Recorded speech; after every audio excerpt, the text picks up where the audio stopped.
You look at your bank account, it says $412, and you're supposed to save $10,000. It feels like trying to empty the ocean with a leaky bucket. I get it, because I remember staring at a spreadsheet at 2 in the morning, calculating exactly how many meals I'd have to skip just to hit 4 digits in savings. It hurts. It is pure, concentrated financial agony. Most people think getting rich is a straight line. They think, if saving your first $10,000 takes 3 years of eating generic ramen and ignoring your friends, then getting to $100,000 will take 30 years, and $200,000, a lifetime.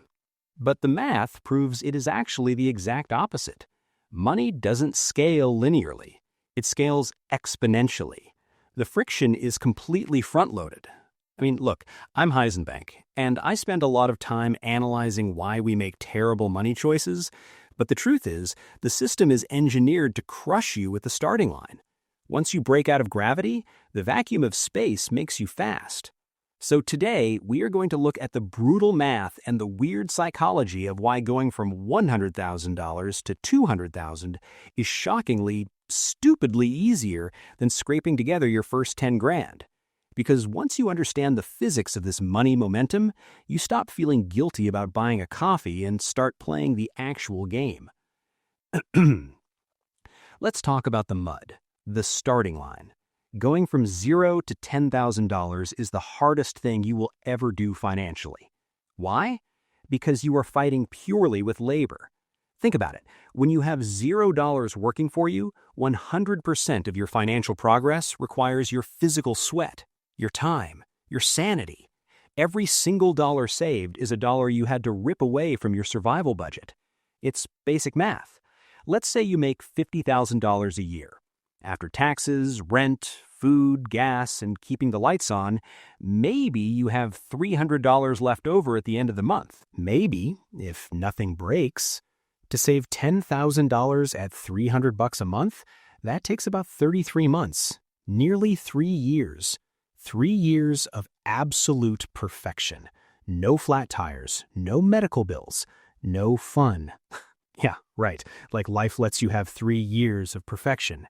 Usually what happens is you save up $1,200 and then your car needs new brake pads. Boom, back to zero. You get back up to $2,000 and your dog eats a sock and needs surgery. Back to zero. You are constantly fighting the drag of everyday life. And the psychological toll? It's devastating. Every single day, you have to make a conscious choice to deny yourself dopamine. Your brain screams at you to buy the shoes, get the takeout, just feel something good for 5 minutes, and you have to say no for 3 years. That takes an insane amount of willpower. Willpower depletes. You get decision fatigue. You start feeling like a martyr to your own bank account. But here is the secret about the first 10 grand. Whispers. The money isn't the point. The first 10,000 is just the entry fee. It's the psychological tax you pay to prove to the market that you can delay gratification. You aren't building wealth yet. You're building the habit of not being poor. Harsh, but true. And hey, if you want to understand how the machine actually works instead of just blindly feeding it your time, hit subscribe. We use math to kill financial anxiety here. It costs you nothing, but it makes us both a little smarter. Okay, let's fast forward. You dragged yourself through the mud. You kept going. Now you have $100,000 sitting in investments. This is where the math gets genuinely unfair. This is the part they don't teach you in school. Let's look at the brutal math of compound growth. When you have $10,000 invested at, let's say, an average 8% return, after 1 year, your money made you $800. $800. Big deal. That barely covers a few trips to the grocery store. It doesn't change your life. Your labor is still carrying 99% of the weight. But at $100,000, that same 8% return makes you $8,000 without you doing anything. You slept, you watched Netflix, you went on a weekend trip, and your money went to a factory, put on a hard hat, and brought you back $8,000. Let's project this out. If you add $0 of your own money, Zero. And just let that 100,000 compound at 8%. How long does it take to reach 200,000? 9 years. You literally do nothing and your net worth doubles.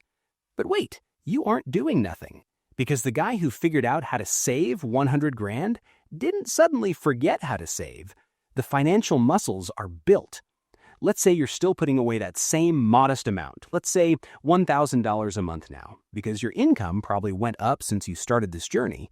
If you start with $100,000, add $1,000 a month at an 8% return, you hit $200,000 in just over 5 years. 5 years! Remember how hard you had to bleed for 3 years just to get 10 grand? Now, in 5 years, you generated $100,000. It is absolutely ridiculous. Your money is now making more money than your initial labor ever could. The snowball is finally big enough to roll down the hill and pick up its own snow. It has its own gravity. But it's not just the math, it's you. You are fundamentally a different human being. The person who has $0 is usually trapped in survival mode, you know? You take bad jobs because you have to pay rent on the first of the month. You put up with toxic bosses. You can't negotiate your salary because if they say no and fire you, you are homeless in 3 weeks. Desperation is wildly expensive. But when you have 100 grand sitting in a brokerage account, your posture changes. You walk into a salary negotiation and you don't smell like fear anymore. You ask for a 20% raise, and if they say no, you smile and start looking for another job. You can afford to wait for the right opportunity. We always hear about FU money, but at 100,000, it's more like no thank you money. You have bought yourself a buffer against the universe, and because of that buffer, your income accelerates. You take calculated risks. You might start a side hustle or a small business, because a $2,000 failure doesn't mean you starve in the streets. You might invest in a certification that bumps your pay by 20 grand a year. So going from 100,000 to 200,000 is easier because your earning power has likely doubled since you were broke. You aren't squeezing blood from a stone anymore. You are directing heavy water flow. Let's talk about the coffee. God, I hate the coffee advice. When you were trying to save your first $10,000, every guru on the internet tells you to cut out the $5 lattes. And honestly, when you only make 50 grand and have zero saved, they aren't entirely wrong. $5 a day is $150 a month. That matters when your margin is only $300. But at $100,000, your investments are swinging by hundreds, sometimes thousands of dollars on a random Tuesday just because the Federal Reserve chairman sneezed. You stop caring about the latte. You graduate from micro frictions to macro decisions. You start optimizing for taxes. You learn about backdoor Roth IRAs. You figure out tax loss harvesting. You refinance a mortgage to save $400 a month instead of clipping 50 cents off a grocery coupon. Your brain is no longer clogged with the anxiety of, can I afford extra guacamole? This frees up an immense amount of cognitive bandwidth. And what do you do with that bandwidth? You make better investments. You build better systems. The psychology shifts completely from scarcity to abundance. And abundance is a hell of a lot easier to manage because you are playing offense instead of constantly bracing for impact. And then there's the system itself. Banks and financial institutions hate poor people. I mean, it's brutal, but it's the truth. If you have $500 in a checking account, they charge you a $12 monthly maintenance fee. They hit you with $35 overdraft fees if you miscalculate your groceries by a penny. Being poor is incredibly expensive.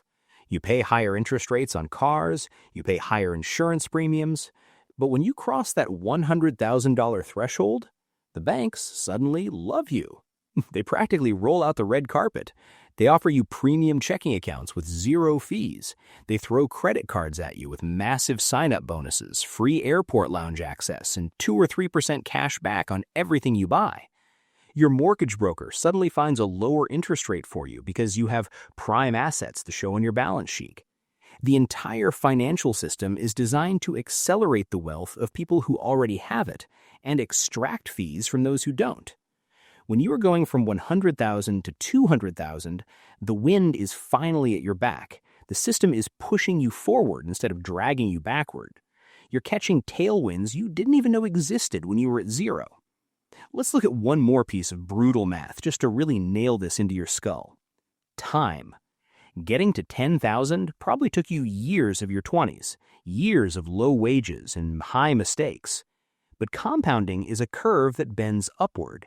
It looks flat forever, and then it goes vertical. If you look at the wealth curve of almost any self-made millionaire, the graph is basically flat for a decade. Flat, flat, flat, just grinding. And then, right around that 100,000 mark, the line just snaps upward. It takes an average person about 7 to 10 years to save their first $100,000. But the second 100,000 usually takes about 3 to 5 years. The third 100,000, 2 years. By the time you hit $500,000, you were adding $100,000 to your net worth every 12 to 18 months, just through market returns and basic automatic contributions. It's gravity. Mass attracts mass. Capital attracts capital. The first 10 grand is you building the engine from scratch. You're out there mining the iron, forging the steel, getting your hands burned. Going from 100,000 to 200,000 is just pouring gas into an engine that is already running hot. So what does this actually mean for you right now? If you are in that 0 to 10 grand grind, I see you. It sucks. It is unfair. And you are doing the hardest part of the entire journey right this very second. Don't let anyone tell you it doesn't hurt. But you have to realize that it won't always feel this way. You are not destined to push a boulder up a hill for the rest of your life. You are simply paying the exit tax on poverty. Once you pay it, you get to play the real game. You move from survival mode to empowerment. You stop working for money and you force the money to work for you. Just keep shoveling the coal until the train leaves the station, because once it's moving, it takes a whole lot to stop it. I'll leave you with this. The first rule of compounding is to never interrupt it unnecessarily. The hardest part is getting it to start. The easiest part is watching it run. I am Heisenbank. See you on the next one.